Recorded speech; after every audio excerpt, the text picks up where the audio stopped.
はようございます。おはよう日本語です。私は持病があるので、かれこれ20年以上診察してもらっている主治医がいます。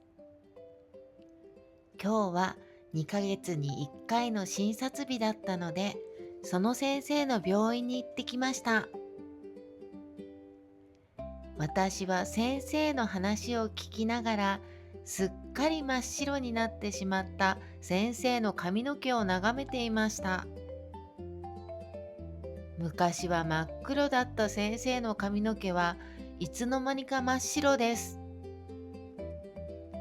先生の病院の規模はどんどん大きくなっていくのに、先生の髪の毛は少しずつ白髪が増えて、今は真っ白になっています。